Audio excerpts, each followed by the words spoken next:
Client API. So we have seen client API already in previous examples. Here we can actually learn how to use client API in detail. So these are the steps for writing client-side application. First, you are going to create a client object, and then you're going to create WebTarget object. Then you're going to build HTTP request including headers, and then you can invoke and then receive response. You can receive the response in the form of domain object itself, or you can receive in the form of response object, and then you can handle exception. So let's see how we can create a client object first. So client object manages the client socket connection. By the way, it is pretty expensive to create this client object, so it should be reused whenever possible. Okay.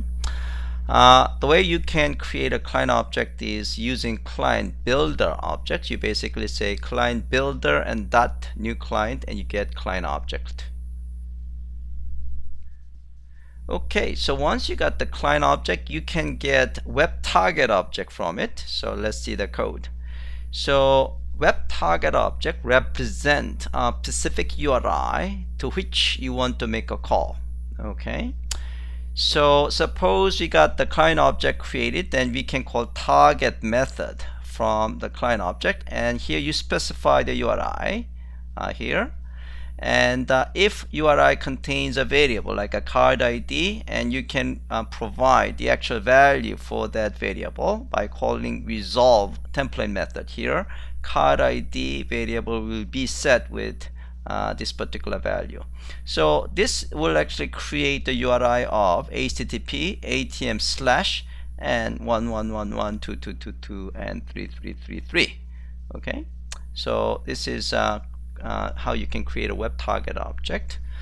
Okay, you can also actually call the other method, like adding path segments. So I can actually add a balance at the end. So here, once I have up to this point, what I got is this, right? Up to 111122223333. Now, if I add another the path fragment, I can call path method. And then here I am going to add balance.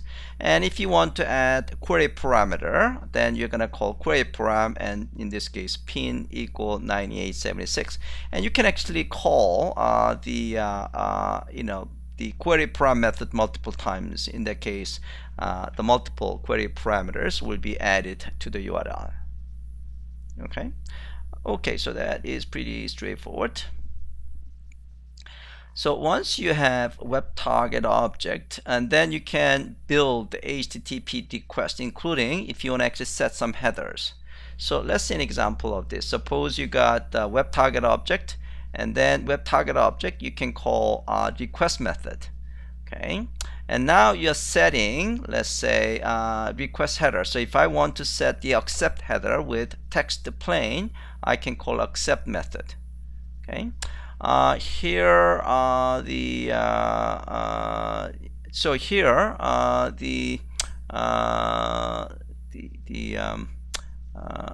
me actually see what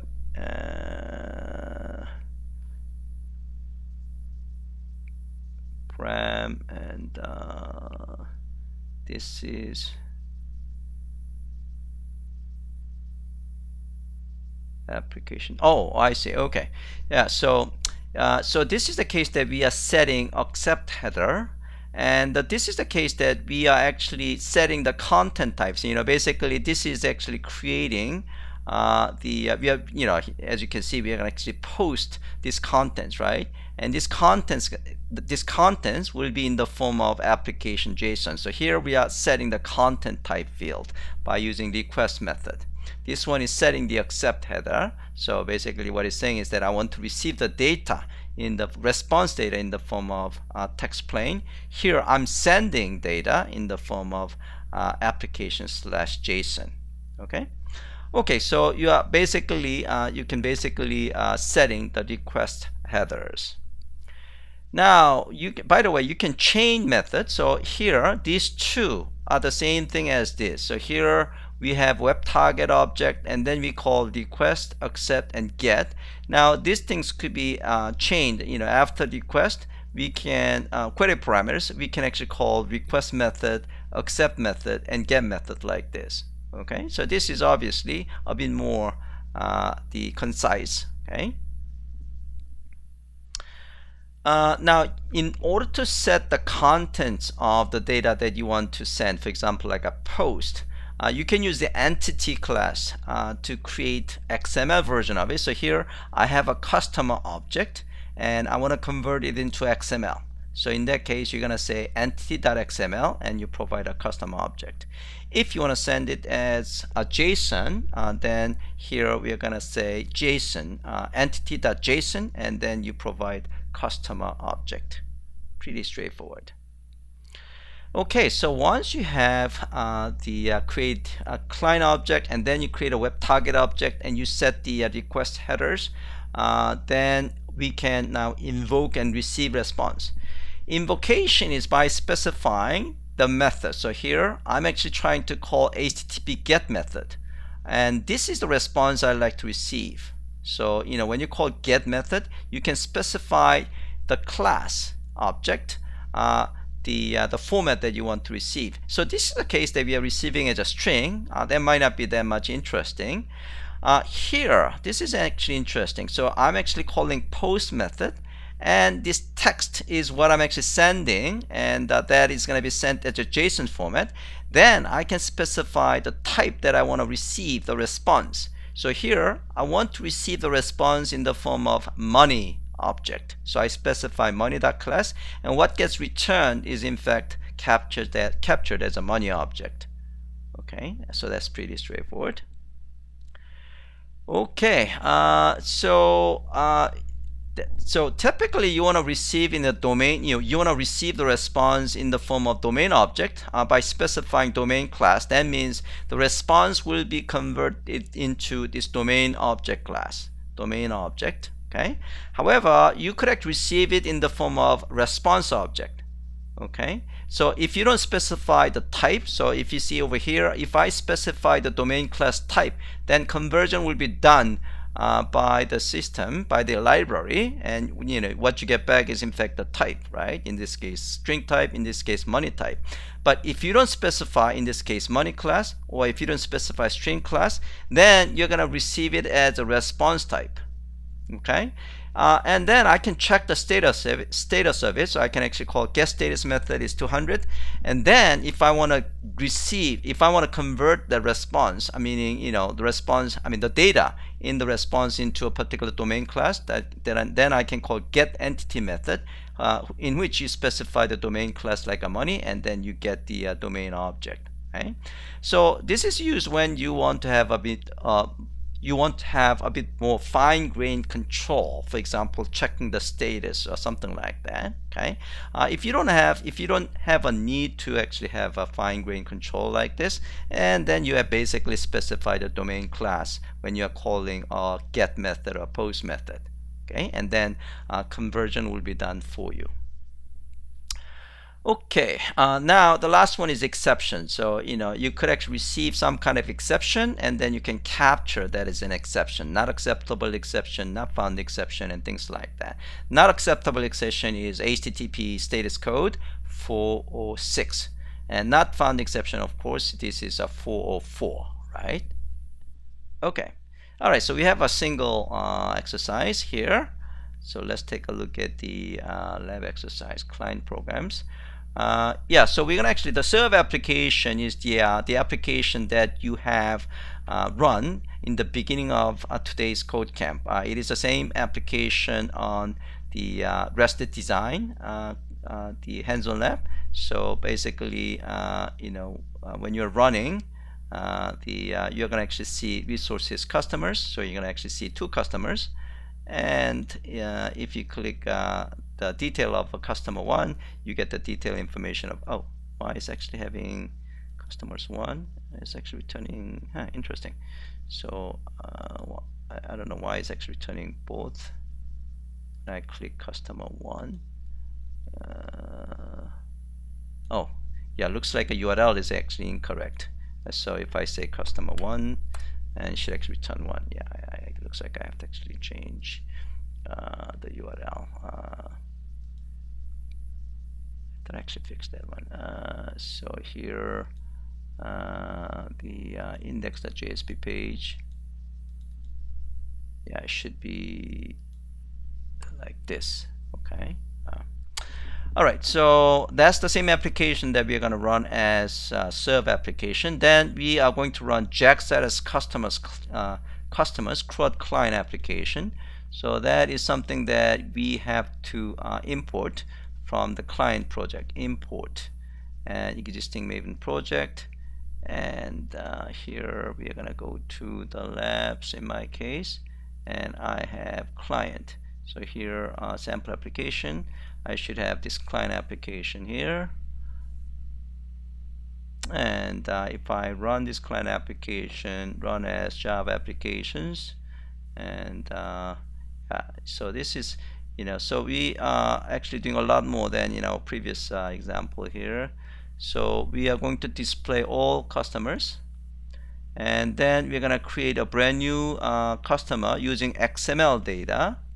So this is returned in the location response field, and then we are going to create a brand new customer using JSON data. So we're going to actually have a second newly created customer, so it returns 4, and then we display all customers. So we should have 4 customers, right? Customer 3 and customer 4. Okay, and then we are going to get XML customer data and convert to string format. Okay, and then get JSON customer data and convert to string format, and then we're going to get XML customer data and convert to customer format, and then we're going to have we're going to update the customer, we're going to get the updated customer, and then delete the customer, and then display all customers. So here we actually, so we can actually delete the fourth customer, so we should have just the 3. So here we exercise all kinds of CRUD based operations from the client side. So let's take a look at the code. So first we are going to so this is the case. We are going to create a brand new customer using XML data. So we create a customer object. Okay, and then so this is a client object that we have created already here using client builder and new client, and this is the resource URL, right? Okay, and this is the customers URL. So we are going to call the target the customers, and we call request. There is nothing that we actually send, we don't specify anything here. Then post, so we are posting it in the form of XML, new customer, and then it's invoked, and we're going to receive it in the form of response. So we're going to check whether response is in fact the created response. So that is 2 or 1. If that is not the case, then we are going to just display failed create. So this one should succeed, so there is nothing wrong in this code. So it's going to create a brand new customer, and so when we display the location, it's actually URL the 3. So this guy. So we created the third, number 3 customer. Okay, then we are gonna create the brand new customer using JSON data. So here we are setting the JSON object using entity.json. Again, this should succeed, right? And then when we display all customers, we should have 4 customers. And then here we're going to get the XML customer data and convert to the string. So when you are actually specifying the type of the data that you want to get converted by the library, then you specify string, and we're going to receive it as a string type, and then we can just display it. Okay. And the same thing, we are going to actually receive as a JSON, and then we are going to receive as the string type. So this one is actually have implication to the server. So what it's saying is that I want to receive the data in the form of JSON. So the server should actually send the response data in the form of JSON, and then basically we are just converting to the string on the client side. Okay. This one is get XML customer data and convert to customer object. So here I'm actually passing the customer.class object. So what I want to receive is in the form of customer object. So in this case, conversion to customer is being handled by the library. And this is updating a customer. So here we are putting calling a put method, and then we are just getting the updated customer information. Then here we are deleting a customer, and then we finally display all customers. Okay, in the form of getting, so here we have a private method called the get all customers in XML, just kind of used as a verification.